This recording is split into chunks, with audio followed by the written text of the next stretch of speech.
Muchas gracias, gracias. Gracias, queridos amigos. Bienvenidos una vez más. El Instituto Nacional de Desarrollo Jurídico agradece su presencia en un programa más en Más que Leyes, Educando la Conciencia. Tenemos los miércoles de criminogénesis. Ya saben, queridos amigos, que de la mano del doctor Alejandro Carlos Espinosa, al cual le mandamos un saludo y un abrazo, hoy que es el Día del Maestro y celebrando a los maestros, tenemos un día muy, muy especial.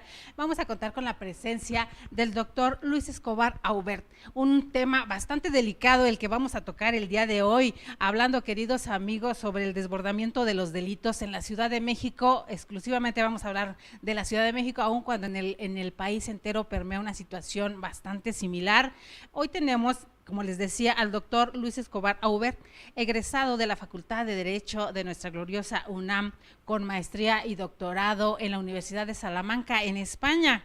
Es una experiencia laboral impresionante. Les voy a mencionar un poquito sobre ello. En la Secretaría de Agricultura y Recursos Hidráulicos, en Presidencia de la República, también ha colaborado en 2 sexenios, en sector Comunicaciones y Transportes, en la Secretaría de Gobernación, en Pemex, en la PGR, lo que se llamaba la PGR, ahora FGR, en la Secretaría del Medio Ambiente, en Zagarpa, en Senacica, delegación gubernamental para los diálogos de la paz en San Andrés Larráinzar, Chiapas. Por mencionar algunos, como les decía, queridos amigos, la persona que nos acompaña el día de hoy, un maestro impresionante, una trayectoria impresionante, tiene mucho que decirnos y hablar sobre este desbordamiento que se da sobre los delitos sobre la Ciudad de México. Vaya que tiene mucho, mucho, mucho que ver. Yo veía por ahí en el día de en la mañana una columna, queridos amigos, que donde el director de este medio, SDP Noticias, que también colaboró, hablaba sobre la situación, el sesgo mediático que hay sobre los delitos de lo que sucede en la Ciudad de México, incluso dando nombres de periodistas y demás. Entonces, el tema da para mucho el día de hoy. Bienvenido, doctor Luis. Muchas gracias por atender nuestra invitación. No, muchas gracias, el agradecido soy yo y un saludo a todo el público. Pues vámonos fuerte, complicado está, vemos por ahí el sesgo que sienten algunos mediático que se le está dando a la situación, incluso esta situación, ahorita nos vieron antes de entrar al aire hablando sobre la contingencia ambiental que hay en la Ciudad de México, con estos tantísimos incendios que incluso en la misma ciudad se han dado. ¿Qué ocurre? Sí, bueno, en los últimos días nos ha tocado vivir una nueva crisis ambiental en la Ciudad de México, producto en buena medida por los incendios forestales y que derivan a su vez cíclicamente se dan este tipo de incendios, Sí. pero ahora se han visto agravados porque en los recortes presupuestales que se hicieron se recortaron aquellas partidas destinadas al pago de las brigadas rurales, de los propios habitantes de las selvas y bosques, y en las brigadas contra incendios que tiene la Comisión Nacional de Forestal. Y los humos de esos incendios, el viento los trae hacia la Ciudad de México. Más aparte entiendo que hasta el día de ayer andaban en curso 7 incendios en las zonas boscosas que rodean la ciudad y en zonas agrícola pastoriles donde se utilizan para quemar y renovar pastos para alimentar a ganado menor.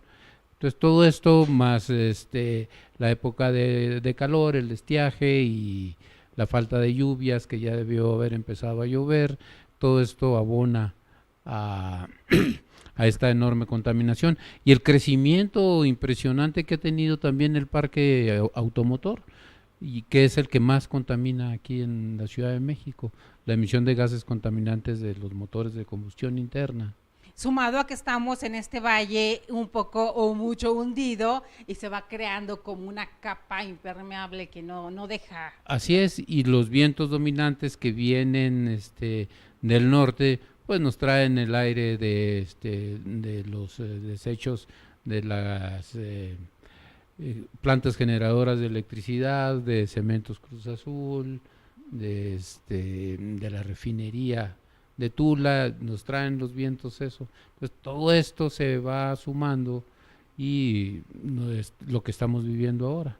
Al haber sido participar, al haber estado en estas secretarías que precisamente hablando ahorita que nos habla en términos que se ocupan mucho en Zagarpa, de estiaje, los pastos, la quema de pastos, el saber, el tener el conocimiento, todo esto, ¿qué está pasando ahorita? ¿Qué está generando? Nos hablaba también de esta reducción de egresos o para... Bueno, es que por ejemplo la Comisión Ambiental del Valle de México, en la que ahora ya forman parte de los estados circunvecinos de la Ciudad de México, también está prácticamente desmantelada, sin funcionamiento y no se le ha dado presupuesto. Y ellos son los que toman las decisiones cuando los niveles de contaminación alcanzan ciertos puntos, son los que toman las decisiones de, de prohibir una serie de actividades, de reforzar el hoy no circula, una serie de medidas que ya se han venido tomando y que avanzamos hacia adelante y retrocedemos. Por ejemplo, ahora vemos con pena cómo se insiste en avanzar hacia el camino del uso de los combustibles fósiles, cuando debiéramos estar caminando a las energías limpias. Por un lado sí estamos estimulando la venta de automóviles eléctricos, Ajá. pero por otro lado queremos construir más refinerías, ¿no? Entonces, ¿en qué está usted de acuerdo con quien dice que esto es a partir de este sexenio? ¿O tiene que ver lo que dicen en el sexenio, quienes están al frente, que no se dejaron protocolos especiales y viene esto arrastrándose desde el sexenio pasado? Bueno, el hecho de que no haya un protocolo especial para la emisión de partículas menores de 2.5 no quiere decir que no hubiesen protocolos similares, análogos, iguales, que se pudieran haber instrumentado, ¿no? Ajá. Y creo que Claudia Sheinbaum es una conocedora del tema. Así Ella es. fue secretaria del Medio Ambiente, por eso Por eso extrañó también es la crítica a también, muchos ¿no? que nos dijera que no había protocolos, ¿no? Porque ella conoce el tema y lo conoce bien y es una buena científica, pero creo que que la tarea de gobernar a veces agobia. Y entre ese agobio, mientras suceden muchas cuestiones que el grueso de la población, hablemos de la Ciudad de México, se siente agraviado en muchos aspectos. Sí, claro.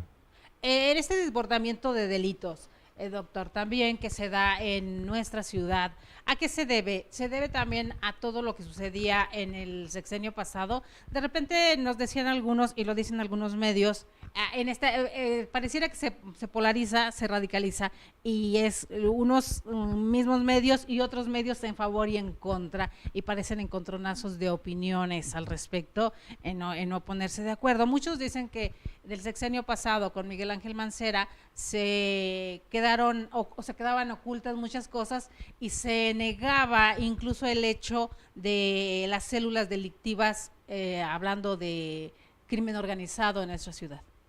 Bueno, un poco como comentó usted al principio del programa, no podemos escapar de la dinámica nacional y Así en la es. dinámica nacional lo que estamos viendo en el cambio de sexenio es un crecimiento de la violencia y en la ciudad por lo tanto también.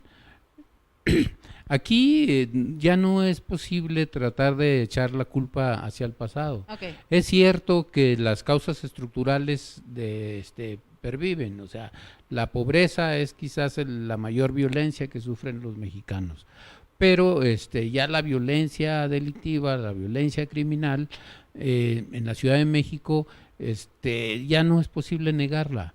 Y no es de la anterior gestión ni de la anterior. Tienen 18, 20 años queriéndonos decir que en la Ciudad de México no opera el crimen organizado, por ejemplo, ¿no?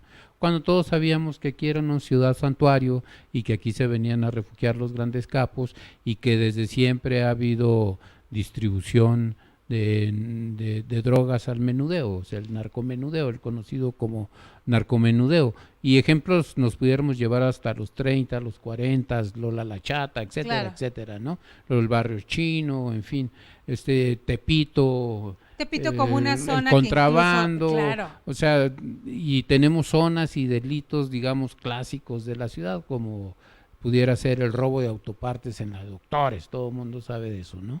Entonces no es posible tajantemente hacer una raya, es que esto lo heredamos o de aquí para acá son tus muertos o de aquí para acá son tus delitos. No, tenemos que verlo de manera más integral.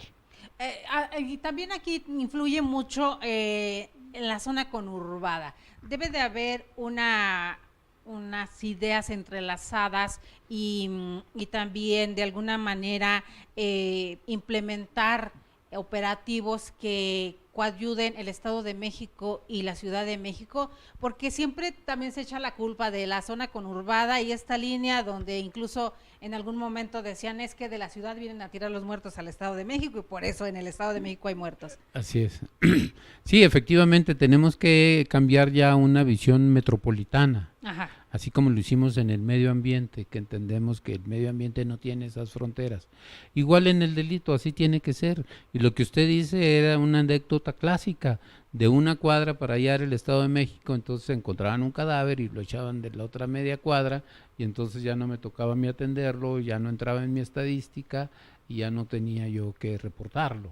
¿Y eso puede suceder de alcaldía a alcaldía ahora o o lo que antes era delegación? Pues a delegación? Es posible, pudiera ser también a veces, que así. Es que a veces no queremos responsabilizarnos de lo que toca en nuestro lugar, ¿no? Uh-huh. Y también hay, digamos, costumbres de las bandas. Hace tiempo, los muertos se iban y se aventaban a Xochaca. Okay. Los mataban en otra zona de la ciudad y los aventaban a Xochaca, ¿no? Siempre buscar el lugar más inhóspito, más o más de más difícil acceso, incluso para las indagatorias. O en las zonas boscosas de Tláhuac ahora, ¿no? Que hemos o lo visto. Que antes era, antes de Santa Fe, ¿verdad? Que antes eran basureros y demás. Entonces siempre ha habido este modus operandi de las bandas de que se comete el ilícito en otro lugar y se trasladan la mayoría de las veces los cuerpos a otro lugar. Sí. Lo que ahora sí llama la atención es que los delitos se están dando en todas las zonas de la ciudad. Ya no nada más es, oye, no vayas a Tepito porque es peligroso, o no te metas en Ixtapalapa porque es delicado, o porque no te vayas a Ecatepec, o no te vayas a esta zona. Por ejemplo, ayer, ¿quién fuese a pensar que en el Club 51 balearan a una persona, ¿no? El Club de Toby, les decía yo en algún momento, el famoso, porque aparte de ser el lugar por excelencia de los empresarios más pudientes, el lugar para los que manejan los dineros en nuestro país. ¿Y cómo es posible que suceda algo como esto? ¿Cómo llega a suceder cuando para entrar a ese lugar se tienen todas las medidas de seguridad, querido? Pues son las normas. Siempre busca la delincuencia cómo violarlas, cómo darles la vuelta. Pero en ese aspecto, también porque cuando es en un lugar emblemático como para cierto grupo, cierto sector, se trata de que no se conozca. ¿Qué pasa? ¿Qué está sucediendo ahí? Habría que tener más información, pero sí. Para saber realmente las circunstancias, ¿no? Porque pudo haber ingresado por un elevador de carga, en fin, o ser un personal conocido el que valió ser un personal conocido de la gente de seguridad interna. En fin, habría que la ver. Gente de seguridad personal, que muchos de estas personas, como son tan encumbrados, la mayoría traen gente de seguridad y prácticamente todos traen portación de arma, por obvias razones, no a quienes están cuidando. Aunque está prohibido que suban con ellos, con los guaruras conocidos popularmente, ¿no? Como los guardaespaldas, ¿no? Así es. Pero bueno, siempre se las ingenian. Siempre se las ingenia. Hace poquito por ahí también se suscitó una situación bastante delicada hasta cierto punto, donde un periodista declara sobre la muerte de una persona que supuestamente presuntamente iban a atacar al guardaespaldas de un periodista y matar a de otra Héctor persona. de Mauleón, para ponerle nombre y apellido. Vamos, querido. Y entonces de repente veíamos a alguien de los medios casi como aplaudiendo una situación como esta. Vuelvo a don Federico Arreola que comenta en su columna al respecto de cómo este señor de Milenio, se me fue su nombre. Ciro Gómez Leiva. No, el de Milenio. Carlos Marín. Carlos Marín prácticamente alaba una situación como esta y hasta qué punto también quienes estamos al frente de un medio de comunicación, por más pequeño que sea, tenemos que guardar las formas y responsabilizarnos. Claro, y tienen además un papel muy importante en la Exacto. sociedad, y tienen que ser críticos y la voz de la conciencia popular, pero tampoco hay que caer en exageraciones, ¿no? Así Porque es. necesitaríamos ponerles entonces, ya no digamos un policía, sino un grupo de policías a cada comunicador, ¿verdad? Y entonces, ¿a dónde llegamos? Y Ah, entonces, ¿a dónde llegamos? Y las otras gentes que hacen otros oficios muy nobles, los médicos, en el mismo medio, querido mío, porque pareciera que hay comunicadores de niveles, ¿no? sí, hay Y de repente niveles, claro. los que vemos sucumbiendo, hace poco también los medios hablaban sobre los 5 periodistas ya asesinados en el país en lo que va de ese sexenio, ¿no? Y hacen mucha 5 y el 2017 que se celebran hoy 12 años de la muerte de Javier Valdés en Sinaloa. Ajá, En 17 fueron 12 y nos asustamos, ¿no? Ese es el problema de la cotidianización de la violencia. de la Ya no, normalización. sí, ya no nos espanta que haya tantos muertos, ¿no? Antier el lunes hubo 10 aquí en la ciudad, ¿no? Y unos balaceados allí en Polanco y otros en todas las zonas de la ciudad. Ya no estamos inmunes, ¿no? O estamos viendo como fenómenos que hace tiempo observamos en Colombia de 2 jóvenes imberbes en motocicletas que andan asaltando y matando, ¿no? O el sicariato, ¿no? No dice el joven que detuvieron, más allá de la verosimilitud de la declaración, en Morelos, que le dieron 5,000 pesos por matar al líder de los comerciantes ambulantes. Entonces, eso es lo que cuesta la vida de un ser humano. Y estos jóvenes sicarios que andan 2 en una moto, ya andan balaceando aquí en la Ciudad de México. En esta apología del crimen que vemos mucho en estas narcoseries que ahora pululan por todo, que ya van varios años, que se va, ¿de qué forma puede irse inoculando en la psique de nuestros jóvenes, de nuestros niños, cuando vemos como algo normal y al contrario como nuevos héroes a seguir a quien trae una pistola y trae millones de dólares por ejercer el crimen? Eso es uno de los temas más delicados que hay y que nos toca a los educadores trabajar ese tema, ¿no? Y ves verdaderamente de espanto. Yo, por ejemplo, en mi ciudad de origen, en Ciudad Juárez, Chihuahua, ya se dice con mucha normalidad, voy a sicariar. ¿Cómo que vas a sicariar? Como si fuera un Sí, como si empleo fuera un empleo normal, cualquiera. ¿no? Igual pues, que por 300, 500, $1,000, van y matan a una persona, ¿no? Y luego regresan a seguir haciendo sus actividades cotidianas. Entonces, eso es lo que tenemos que evitar que nos pase más en la Ciudad de México.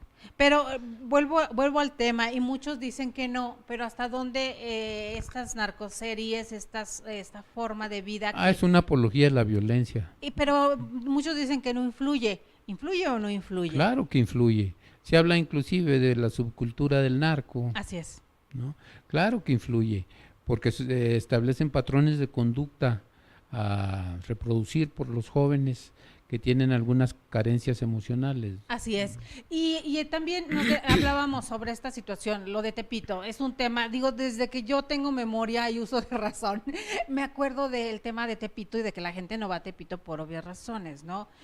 Muchas veces entre cajas, otras bambalinas, escuchamos cómo se habla de este mercado negro de armas que nunca se ha querido aceptar en la ciudad y que, sin embargo, sabemos que incluso hasta la milicia pues hay cierto temor de entrar al barrio Bravo. Así es. Y desde siempre ha sido un lugar donde han encontrado refugio conductas delincuenciales, ¿no?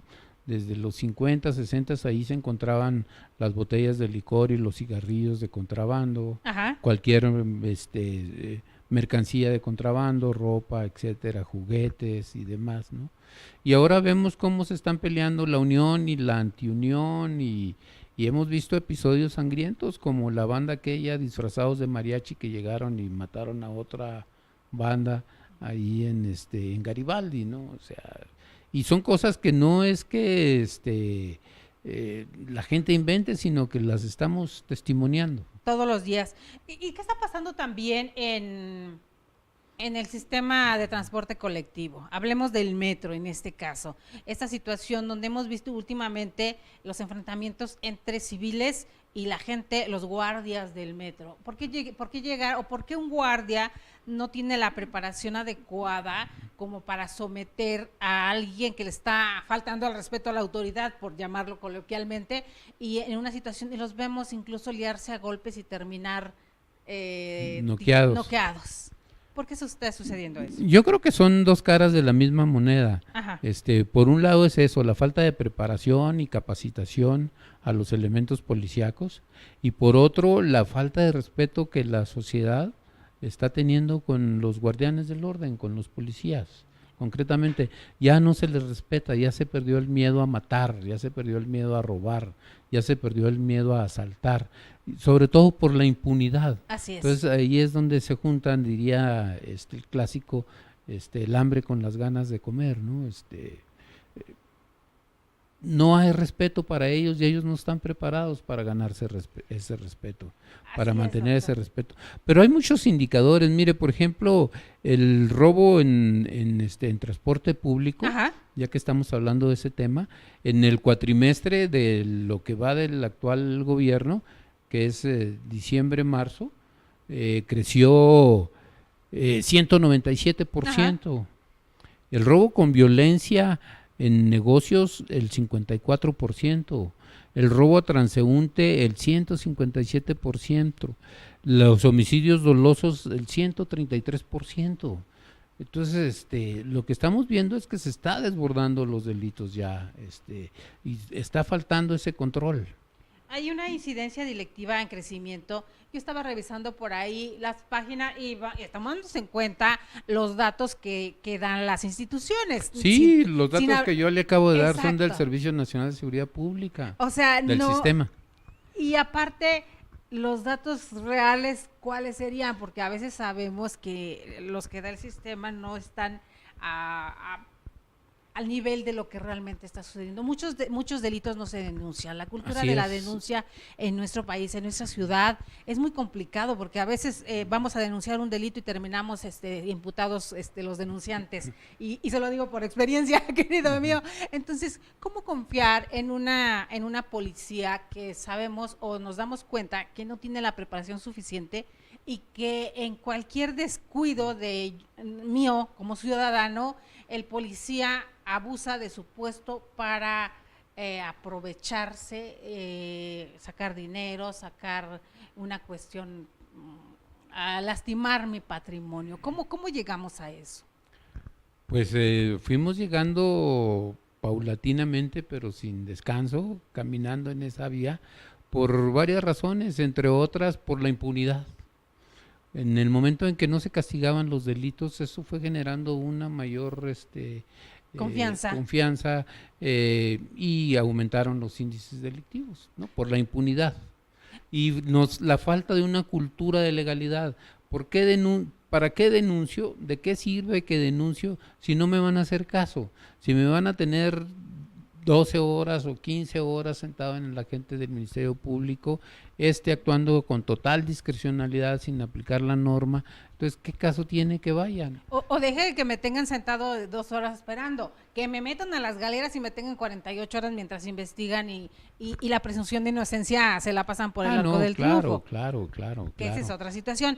O está la otra situación del Ministerio Público, no, pues hay que arreglarse, ¿qué necesidad hay de que estén allá adentro, no? Entonces, eso de arreglémonos o se arreglen entre...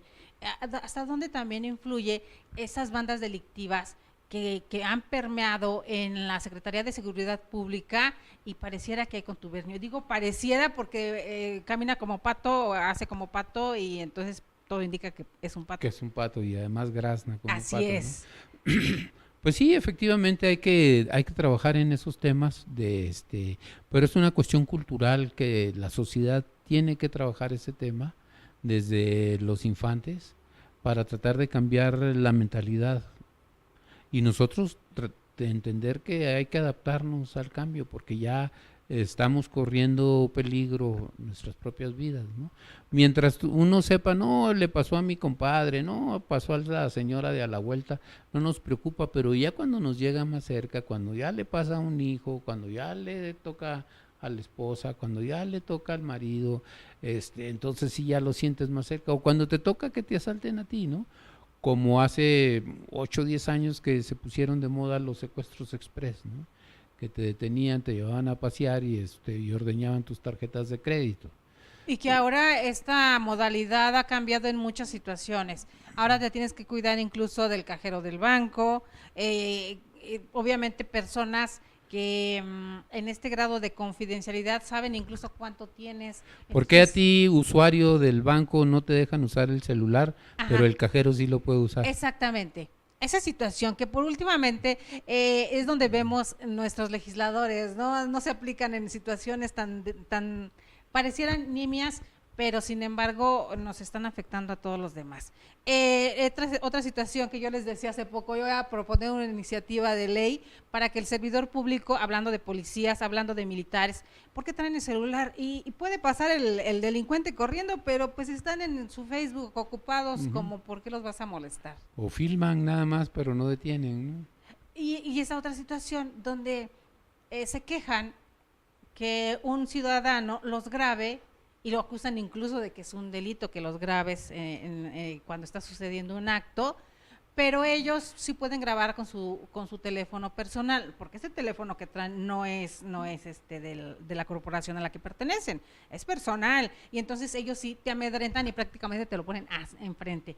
Esa es una forma también de amedrentar al ciudadano. Así son las cosas que tenemos que cambiar culturalmente juntos, sociedad y gobierno. Ajá. Pero hay que irnos preparando, porque ahora, por ejemplo, hace rato lo mencionabas, la parte de la mediación, vamos a arreglarnos, estaremos maduros como sociedad para solucionar mediante acuerdos entre los afectados delitos menores. ¿Estaremos realmente preparados? Es la gran pregunta, ¿no? Que por ahí de alguna forma en el nuevo sistema con este juicio abreviado trata de atacar esa situación, ¿sí es por ahí? No es... no hacerlo fuera, sino hacerlo...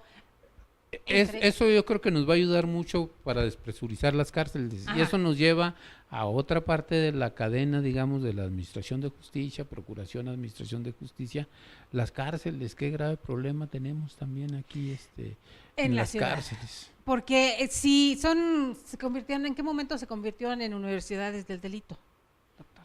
Bueno, eso se ha dicho desde siempre, pero desde que se perdieron unas condiciones mínimas para las que se construimos cárceles, por ejemplo, cuando desaparece Lecumberri, allá por los 70s, y construimos 4 reclusorios, pero tenían capacidad de, no sé la cifra exacta, pero digamos 3,000, y les metíamos 5,000 reclusos.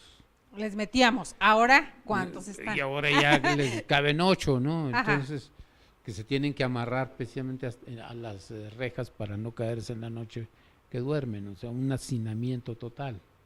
Y les cobran por todo, por ir al baño, por dejarles meter un alimento, por el uniforme, por todo, ¿no? Entonces caen en una cadena de exacciones por parte de la autoridad. Y por el otro lado nos dicen que cada reo cuesta al Estado 148 pesos. Así es. Cuando sabemos que esos 148 pesos realmente ellos se quejan de que pues aquí me cobran hasta por respirar prácticamente, literal, ¿no? Porque los derechos de piso allá adentro, según versiones de muchos compañeros. El hotel más caro del mundo, ¿no? Así es.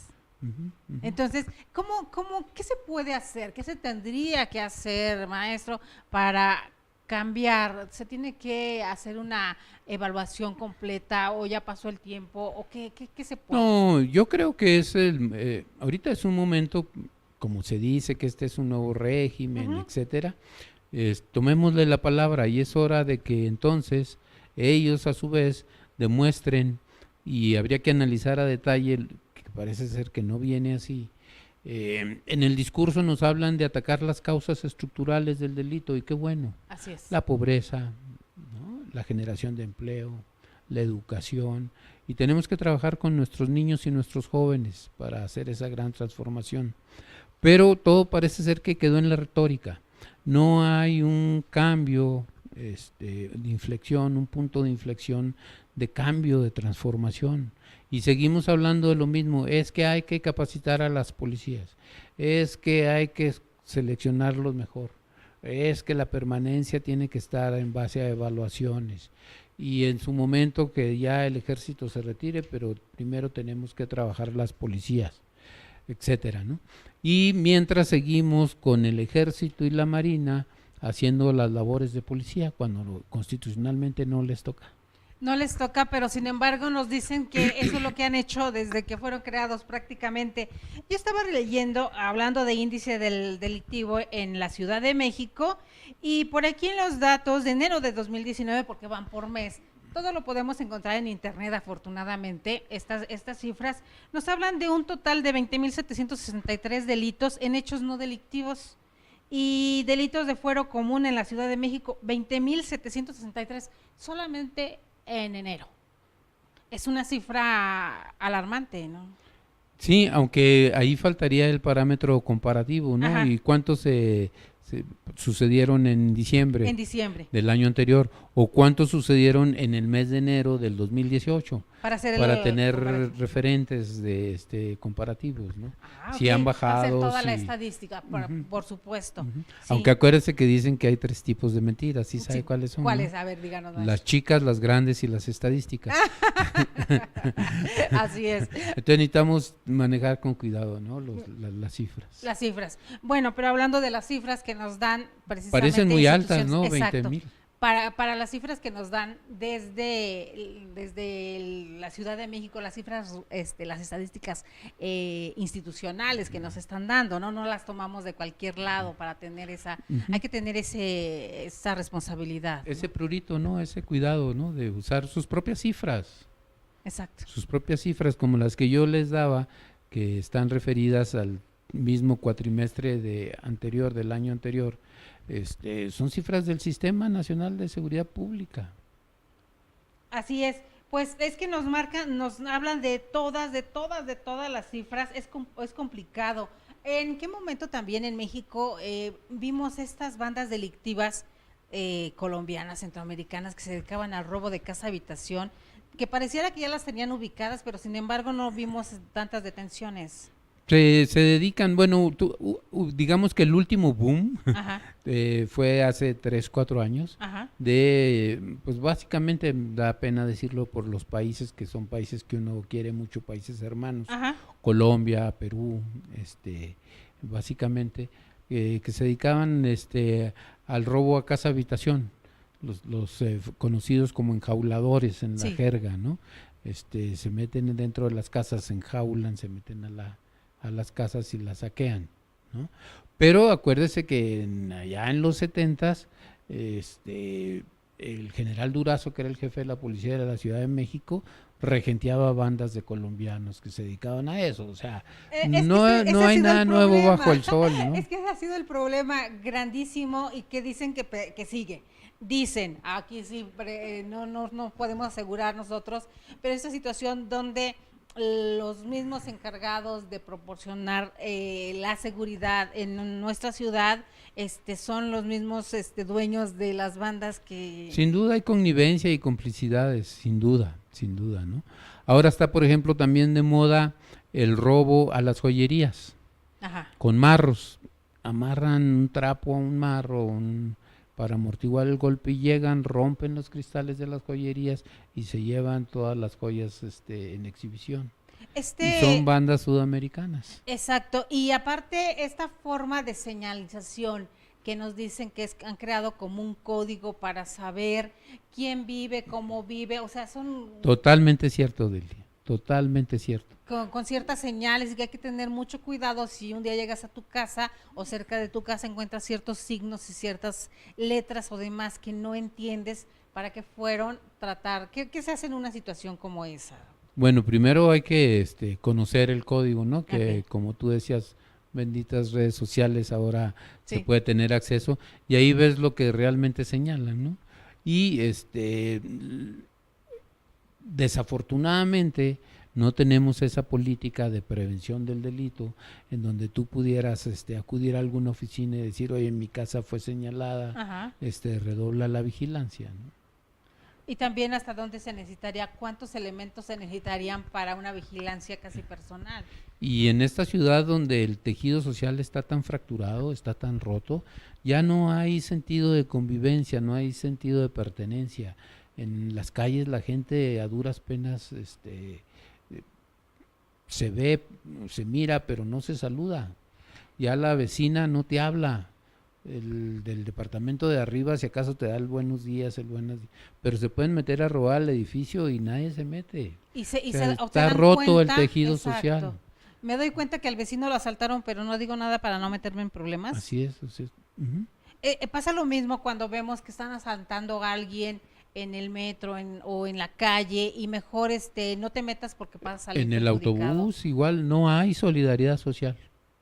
Pasaría lo mismo, nos quejamos mucho también sobre esto, los vagoneros en el metro, estos vendedores, pero si no comparáramos, pues los señores Que están prohibidos, pero están los prohibidos. dejamos vender ahí, ¿no? O les compramos. ¿Qué pasaría? Y aquí me voy a meter en una bronca, queridos amigos, pero ¿qué pasaría si cuando uno de los vendedores se mete al vagón donde vamos, los mismos usuarios le pedimos que se retire?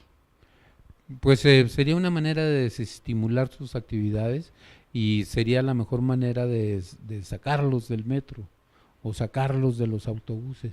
O decirle al vecino que ves que el vecino de asiento que ves que va a comprar, oye, no le compres porque incentivas, pero también crearía conflicto, nos atacarían los mismos hordas, perdón, porque parecieran hordas, ¿no? Parece que se juntan y cuando ven a uno de ellos en peligro, atacan en... Ellos sí tienen sentimiento de solidaridad. Exacto. Y de apoyo, o sea, son bandas muy solidarias. Ujú. Pero en perjuicio de la misma sociedad. Claro, pero eso nos lleva otra vez a los problemas estructurales.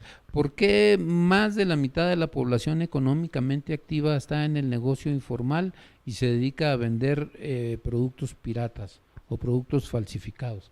Porque no encuentran un empleo en la economía formal. Ajá. Entonces, ¿hacia dónde tiene que conducir la política pública? Pues atacar esos problemas, esa enorme desigualdad social que sufre el país, generarles empleos, generarles posibilidades de educación a los jóvenes.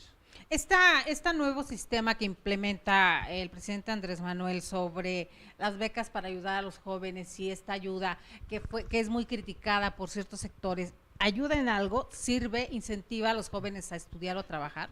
En mi percepción muy personal, personalísima, me parece que ese asistencialismo no conduce a ningún lado y que al final de cuentas se vuelve regresivo, es nomás tirar el dinero a la calle.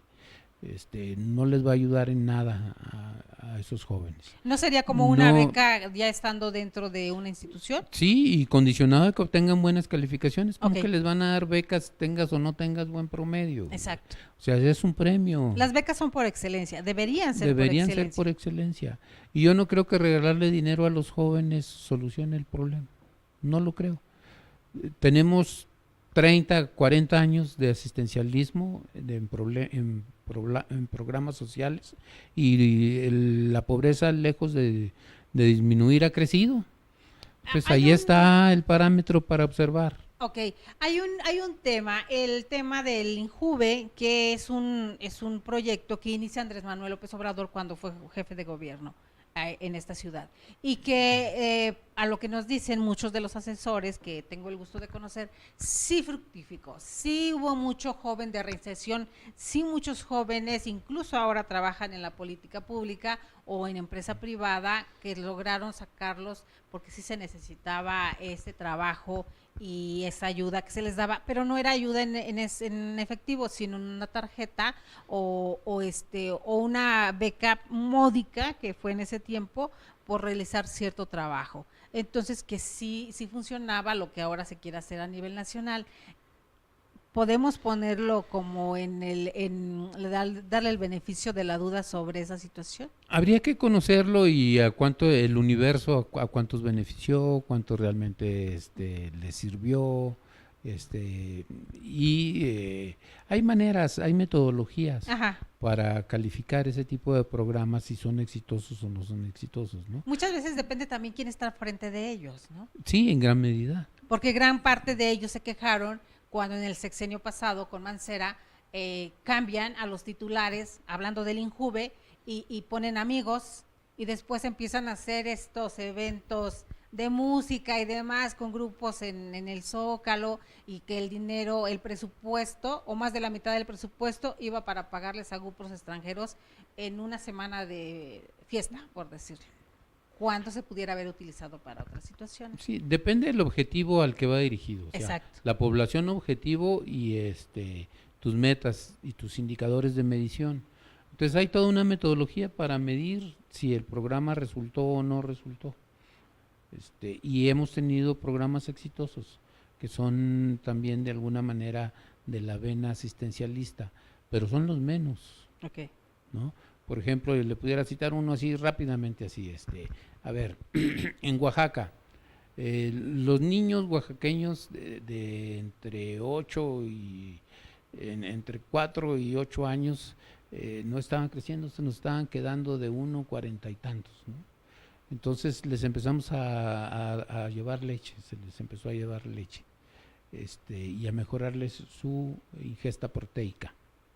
¿Cuál era el indicador de medición? No los millones de litros de leche que les repartías, ni no más millones de niños oaxaqueños a los que les dabas, sino que cuando se llegó a medir 8 o 10 años después, te diste cuenta que ya superaron los 140 y tantos de estatura y subieran a 150. Ese es el caso de un programa que sí tiene éxito. Okay. Y así se puede medir todo con indicadores, los programas sociales de ese tipo, ¿no? Yo tengo mis dudas que este programa asistencialista de darles dinero a los ninis, como les dicen ahora, ¿no? De que o educación, beca o empleo temporal para que se capaciten en un oficio, a la larga redunde en una mejora de condiciones de vida de estos jóvenes.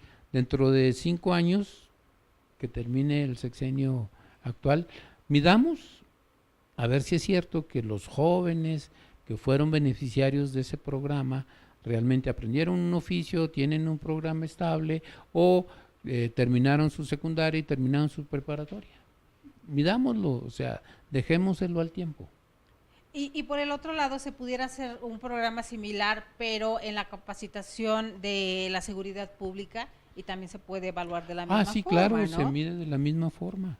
Y darnos cuenta, en un programa similar, en un programa parecido, hablando de preparación a seguridad pública, ¿de cuánto tiempo estaríamos hablando para darnos una idea más o menos de que sí va a funcionar? Miren, en los programas de seguridad pública hay que entender que en el inmediato plazo, ajá, en el corto plazo, tiene que, ni modo, instrumentarse un cóctel de medidas punitivas y acompañarlas de políticas públicas de prevención del delito, de prevención de adicciones, una serie de medidas preventivas a mediano plazo. Y a largo plazo, bueno, pues midamos si bajaron los delitos o no bajaron. Okay. Porque tenemos ejemplos mil, cuando los secuestros. ¿De qué sirvió que hiciéramos una ley ahí especial de antisecuestro y les pusiéramos 1000 años de cárcel al secuestrador? Los secuestros, lejos de disminuir, crecieron. O sea, tampoco es con medidas punitivas. Apelando al sistema inquisitorio que teníamos antes, ¿no? Era mucho más fácil amedrentar creyendo que incrementando las penas se iba a solucionar un problema, y ya vimos que no se soluciona. No se soluciona. Y tenemos 18 años con la misma política. Ajá. Y no hemos solucionado. Ahí están los datos de cómo ha crecido. Crece el número de muertos, crece el número de desaparecidos, crece el número de desarraigados, y crecen todos los delitos menores, además de los de alto impacto, crecen, ajá, todos los delitos menores. Fíjese que estaba revisando por aquí, se acuerda que le dije que en enero los delitos del fuero común 20.763. Ujú. En abril nos habla de 20.035. Estamos hablando de 730 delitos prácticamente menos en relación con el mes de abril al mes de enero. De fuero común. Del fuero común, hablando de fuero común. Y sí, exactamente. Entonces, hablé de estas situaciones que nos dan las estadísticas y demás, pero que sin embargo parecieran paliativos. No vemos algo de fondo, que sea muy fuerte, que lo podamos percibir. ¿Cuál sería algo que el ciudadano común pudiera percibir como un avance real en relación a esta lucha contra el delito?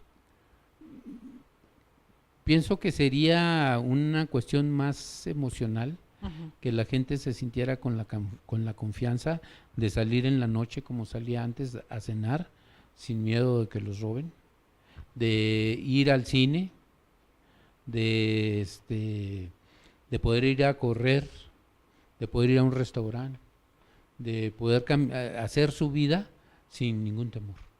Y ahora en la Ciudad de México lo que más o menos se percibe entre la gente es que cual más, cual menos, todos tienen una cierta aprensión a cuidarse cuando salen.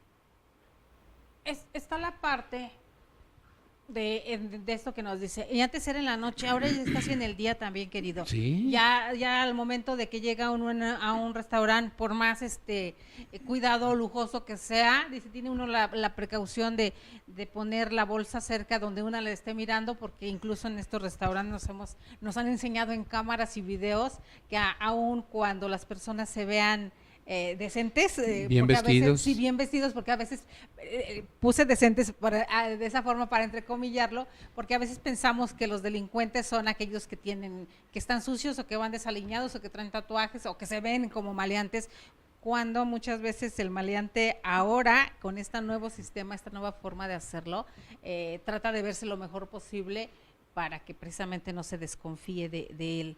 Y fíjese que ayer mismo yo utilizo el transporte colectivo y estábamos esperando la línea para abordar, y dos chicas estaban enseñando un celular, están platicando junto a mí sobre un asalto que acaban de sufrir. Fue sin violencia, pero se dieron cuenta en una tienda de estas de lujo, cómo les roban, y están revisando el video que se compartieron entre ellas de la tienda, y dice, oye, pero mira cómo se ve bien vestido y hasta se ve guapo, decía una de ellas, ¿no? Dices, y después mencionan a otra de sus compañeras, pero aquí está bella, ¿cómo no se dieron cuenta de que fueron saqueadas en sus narices? Y muchas veces el dueño, pues si no hay violencia, no lo acepta como robo, ¿no? Hasta que tienen la evidencia enfrente. Uh-huh. Y mientras tanto se perjudica a quienes están encargados de la tienda. Pero nos hemos dado cuenta ahora con las redes sociales, todos estos videos que circulan, que muchas veces tienen esta habilidad tremenda para ser un distractor y perjudicar a alguien más. Sí. Y bueno, los jóvenes, por ejemplo, que ahora son tan carne de cañón para que les roben los celulares, ajá, son tan ingeniosos que ya inventaron unos celulares fake, unos celulares falsos, que cuestan 150 pesos y parece un celular. Entonces ya llevan su celular bueno, el de ellos, y el celular para dárselo al ratero que los asalte en el camión o en el metro. ¿Y por qué tuvimos que llegar a eso? A ese nivel hemos llegado. Es a invertir, pero está también por un lado la reacción del asaltante al sentirse burlado, no pudiera actuar en consecuencia. Lo que pasa es que como son momentos muy cortos, de mucha tensión nerviosa, él recibe el celular y se lo lleva, ¿no? Ajá. ¿Qué es lo que va a pasar? Pues que se va a terminar desestimulando el robo de los celulares en transporte público, porque saben que les pueden dar cualquier cosa que no es un celular. Yo veía algo similar acá por Ecatepec precisamente, pero donde el asaltante exigía que prendieran el teléfono para ver si era de real. A lo mejor. Entonces, por eso le digo, y ya yendo apuntado con un arma en una Y la combi. reacción puede ser fatal. Exacto. Entonces también es arriesgarse muchísimo a una situación como esa. No, a mí dame bueno y sácalo ahorita con palabras altisonantes. Está esa situación, pero nos damos cuenta que todo en el cuadro principal de la Ciudad de México es donde se venden todos estos celulares, querido mío, y donde está lleno de policías. En las plazas de la tecnología. Exacto. Y entonces, ¿cómo es posible que en las narices de quienes guardan la seguridad de la ciudad se haga esto? Y cuando son las redadas, a decir de amigos que también, también hay gente que trabaja honradamente en estos lugares, vamos a ser honestos. Muchos, la mayoría. La mayoría son, pero cuando hacen las redadas, a muchos de estos que son honestos, les hacen llevadero completo y ellos se quejan de que muchos de los policías son los que primero se van embolsando todo lo que pueden. Entonces, lo hemos visto. Entonces, imagínense, ahí también sucede otra situación. La ética del policía, ya hablar de deontológica con el policía ya es mucho, pero por lo menos ética profesional. ¿No sería bueno implementar estos cursos donde al policía se le infunda el respeto por el trabajo que está llevando a cabo? No, créame que se les hace y se les da cursos hasta de derechos humanos. Y sin embargo, la propia condición del ser humano a veces es así.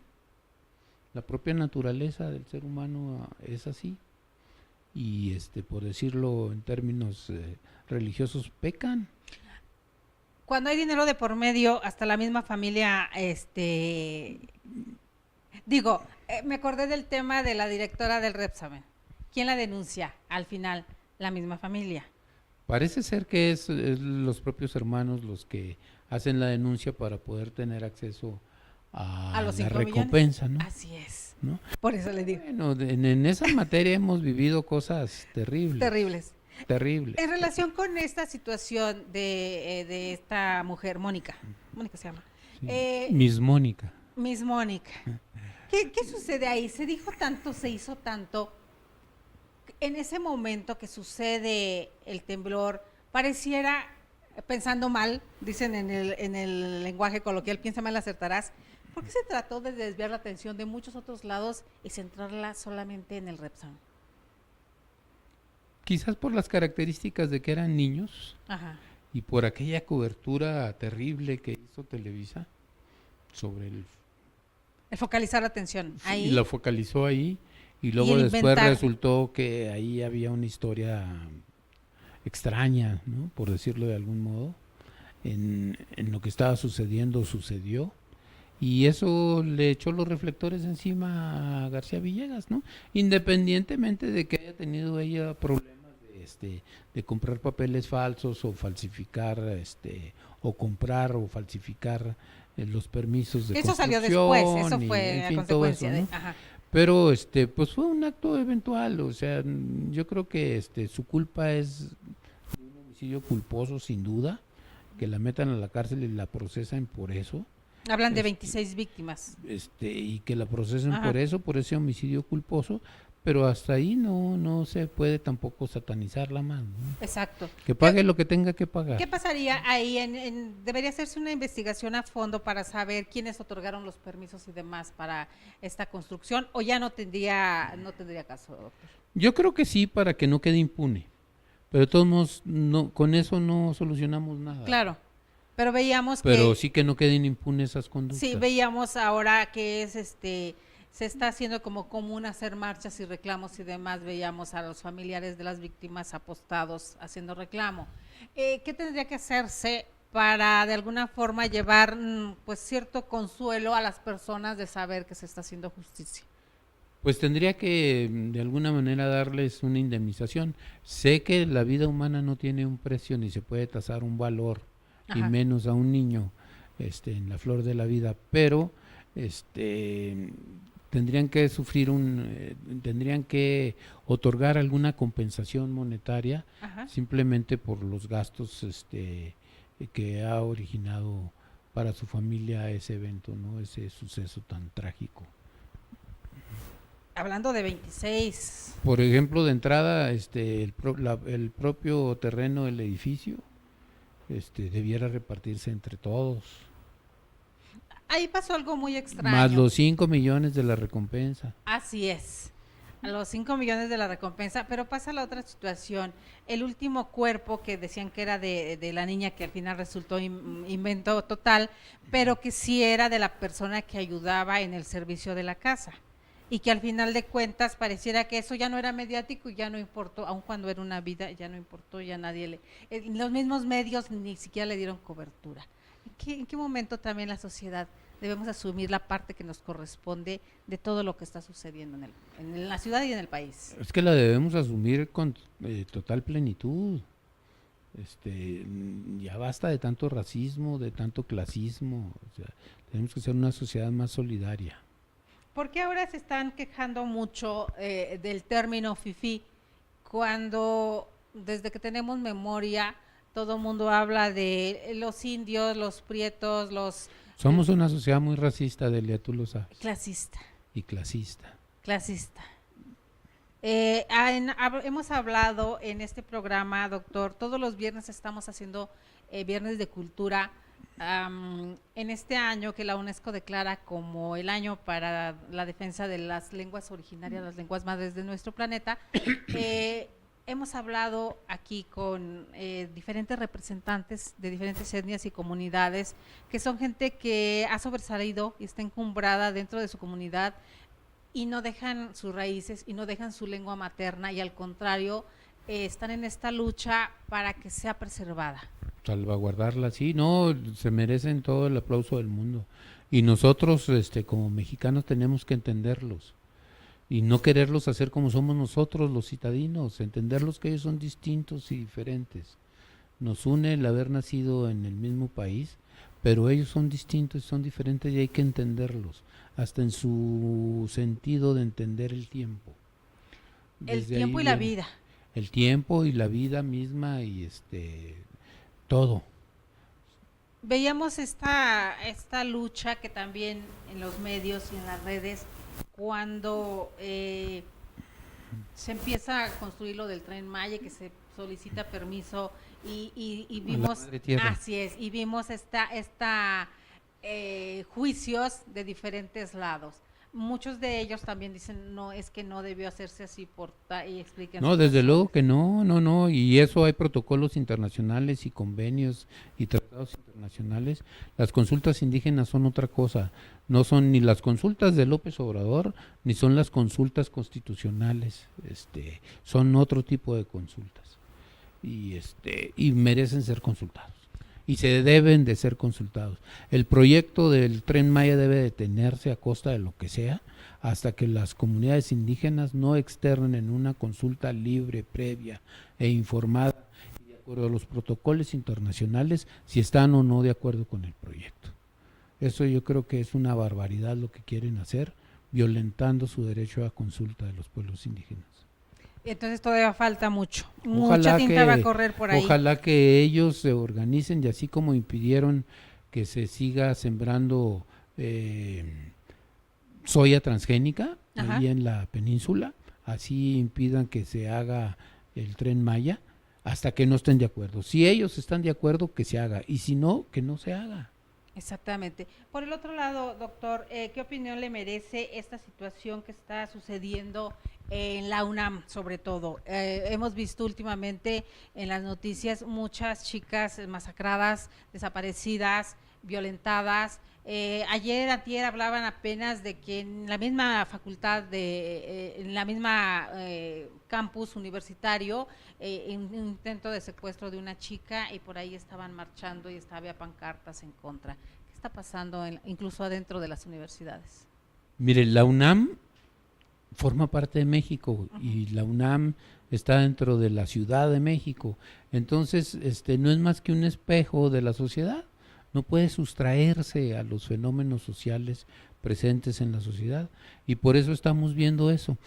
Afortunadamente, claro, es un infortunio, 2 o 3 o 5 casos los que hubiesen sido en los últimos 2, 3 años, no han sucedido dentro del campus, sino que han sucedido fuera de las instalaciones universitarias. Y sí, sin duda, forma parte del crecimiento de lo que ahora un concepto sociológico, lo han llevado a lo jurídico, el feminicidio, ¿no? Ajá. Pero en el caso concreto de el último, el más reciente, de la niña de un CCH, Ajá. pues necesitamos unos peritajes adecuados para ver de dónde vino esa bala, ¿no? Esa bala que Una por ahí bala mágica, ¿no? se especula que incluso con una pluma se pudo haber Es que ahora percutido. Sí, por ahí se mencionaba y yo preguntaba a alguno de nuestros maestros aquí, expertos en balística, precisamente que al ser el Instituto Nacional de Desarrollo Jurídico, que también da ciencias forenses, sobre esta situación, dice, si pudiera ser, pero se tendría que hacer, no se puede hablar, por hablar se tendría que hacer un peritaje exhaustivo. Así es. Para saber. Y además una bala mágica, ¿no? Que sube hacia el cielo, brinca 3 edificios, cae no parece en aquella elipsis situación. y se mete por la ventana y le Sí, llega como si fuera teledirigida, ¿no? Así ¿no? como como un misil. aquella de que le entra John Connolly y a Kennedy, ¿no? Algo una como bala eso. mágica. Bala tan mágica como aquella que mata a un niño dentro de un cine, ¿se acuerda? Esa es todavía más explicable porque el techo era de lámina. Ajá. Y entonces, la elipsis que sigue la ojiva es explicable la trayectoria. Ajá. Acá baja, entra por una puerta o por una ventana y entra alguien que está sentado dentro de o sea, no entró por el techo, que pudiera ser la explicación. Ok. Pero bueno, hay y que hacerlo peritajes, ¿no? Exacto, y además la velocidad, digo, Así es. bueno, yo no soy experta en la materia, me voy a velocidad y la fuerza y todo eso, ¿no? Sí. Pero son situaciones que se están dando por todos lados. Hemos visto también el acoso que hay hacia alumnas adentro de las instituciones. Esta otra, que ya son de muchos años. Desafortunadamente tenemos conductas de ese tipo de acoso sexual de profesores a alumnas y no lo podemos negar. Sí se da. Y entre ellos, entre los jóvenes también, por mala educación también, se da, desafortunadamente se da. Hablando ahora de esta forma de acoso, donde acá en la UNAM nos decían que era en la Facultad de Ingeniería, donde se estaban grabando a las chicas en los sanitarios y después lo subían a las redes sociales, y esta situación que también se estaba presentando. ¿Hasta dónde también? Estamos hablando ya de chicos de universidad, y estamos hablando de cuestiones superiores, hablando de preparatoria, pero hasta dónde también la responsabilidad como padres, no importando que nuestros hijos ya estén en esa edad, podemos influir o no en ellos. Pues acuérdense que ahí en la universidad se les transmiten conocimientos. Ajá, así es. Pero la educación viene del hogar. Hay que asumirla. O sea, hay que asumirla. Entonces los padres de familia son responsables de esa gran pérdida de valores que tenemos en nuestra sociedad. Yo se los he dicho muchas veces, como madre de familia y como responsable de las opiniones que emitimos aquí, que nos hacemos cada uno, ¿cómo es posible que no se den cuenta cuando un hijo llega oliendo a marihuana? Si el cigarro común huele la ropa, ¿cómo es posible que no, o alcohol. Se den cuenta? El alcohol, que lleguen oliendo alcohol o a marihuana y lo vean como algo normal porque está en crecimiento, porque está, también ahí es la parte que nos toca como padres de familia, como sociedad, la parte, el granito que aportamos, y como bien nos decía en un comienzo, doctor, muchas veces hasta que, deciden en el pueblo, hasta que vemos el niño ahogado queremos tapar el pozo, hasta que no sucede algo en nuestras inmediaciones, en nuestra familia, es cuando, entonces sí ponemos el grito en el cielo y queremos justicia, cuando no aportamos la parte que nos toca. Así es, así somos. Desafortunadamente así somos los mexicanos y nos falta aquella cultura de corrupción que nos decían sí puede permear un poco en nosotros si no hacemos. Yo creo que ha permeado en buena medida, pero los mexicanos no somos malos por naturaleza. Yo creo que somos gente buena, gente trabajadora, gente solidaria, pero no tenemos por qué estar esperando hasta que haya un fenómeno que nos galvanice como un temblor, y entonces ahí están las muestras que han hecho los jóvenes en el temblor reciente de hace 2 años o en el temblor del 85. Somos un pueblo solidario, somos un pueblo bueno, somos gente buena, trabajadora, luchona, pero desafortunadamente hemos descuidado mucha pérdida de valores. Véalo usted cómo tratamos a nuestros viejos. Exacto. De aquellos viejos que les besabas la mano al abuelo, al bisabuelo, O que ibas a pedirle consejo. o que ibas a verlo y que te regañaban con la vista. Ahora vamos y los aventamos a un casa de la vejez, de la tercera edad, y los aventamos al asilo y no queremos volver a saber de ellos. Los aventamos en el cuarto más lejano de la casa, en el más escondido, y no queremos saber nada de los viejos, y nos burlamos de los viejos. Y hay otros pueblos, por ejemplo, el pueblo japonés, ¿cómo trata a sus viejos? Y a sus Y eso niños. así lo hacíamos nosotros, los Así mexicanos, era. y lo perdimos. Y hay que recuperarlo. Hay que recuperarlo porque No en todas las áreas, hay zonas rurales donde no. todavía, Hay hechos aberrantes. Precisamente acaba de suceder ayer, antier, un hecho donde un adulto mayor iba con su andadera en la calle y lo asaltan. Y lo asaltan. O sea, ¿en qué momento llegamos a hacer esa sociedad? ¿Cómo es posible? Si ya no es que, digamos, ayúdalo a cruzar la calle, si ya dentro de tu conciencia no está, pero por lo menos no lo molestes. Pero algo como eso está sucediendo, perdón que lo interrumpí, doctor, no nada más aquí en la ciudad, sino en otras partes del mundo. Ahora los adultos mayores que van a los bancos, que es mucho más difícil para ellos manejar cajeros automáticos, manejar tarjetas y demás, vemos a cajeros y a gente aprovechándose de eso para quitarles lo poco que tienen. O simplemente no los ayudan. Mostrarles un poquito el camino. Uh-huh. Digo, para allá vamos. Si no son tontos, hay que enseñarles y lo sabrán hacer. Así es. Ahorita le decía que me recordó aquella pregunta de cuándo sucedió, ¿no? Ajá. La pregunta de con Vargas Llosa, ¿no? ¿Cuándo se jodió el Perú, no? ¿Cuándo nos pasó eso aquí en México? ¿En qué momento fue? ¿En qué momento perdimos esos valores, ¿no? Pero es posible recuperarlos, ¿no? Sí, claro. No están perdidos del todo tampoco, o sea, no Nos damos cuenta cuando no generalizo. catástrofes difíciles que somos solidarios, ¿no? Y somos los primeros antes de que acuda cualquier instancia gubernamental, todos los ciudadanos somos los primeros. Entonces no está todo perdido. Así es. Pero necesitamos poner nuestra parte. Querido doctor, para cerrar, porque esta charla se nos fue rapidísimo, que yo le agradezco muchísimo, más de una hora y se nos va teniendo una charla tan interesante con usted, se nos va como agua entre los dedos. Para cerrar, ¿qué nos deja de recomendación a todos los que estamos aquí, muchos de sus alumnos que van a estar pendientes del programa?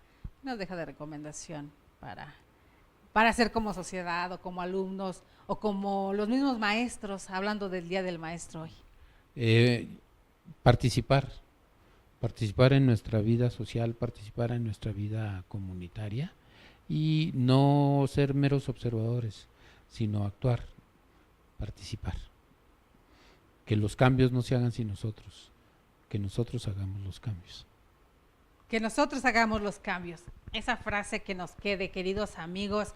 Pues agradecemos infinitamente a quienes hayan estado con nosotros. Las recomendaciones para que lean con nosotros la revista Criminogénesis. Acuérdense que ahí está gratis en internet, ahora cualquiera trae un smartphone, www.criminogénesis.com, que también tiene la revista hermana Cadena de Custodia para militares y para la policía, hablando de protocolos y hablando de esta especialización que hace falta. Muchos de nuestros catedráticos tan importantes, de su pluma maravillosa, comparten experiencia para aprender, hablando de nuestros militares y policías que tanta falta hacen a nuestro país en estos protocolos de actuación que son tan necesarios y que también los ciudadanos comunes podemos aprender ahí muy fácil y gratuito en la red en criminogénesis.com, www.criminogénesis.com. Agradecemos al doctor Alejandro Carlos Espinosa que una vez más haga mancuerna con INADEC TV y que de su mano tengamos profesionales tan importantes con una trayectoria tan importante que nos vienen a enseñar cada miércoles. Muchas gracias, doctor Luis. Gracias. No, el agradecido soy yo, muchas gracias. Pues, queridos amigos, nos vemos el día de mañana. Los días de mañana también tenemos temas muy, muy importantes para compartir con ustedes. Soy Delia Linares Alvarado y a nombre del Instituto Nacional de Desarrollo Jurídico y de todo el equipo, agradecemos su presencia. Nos vemos mañana y muchas gracias, muchas gracias.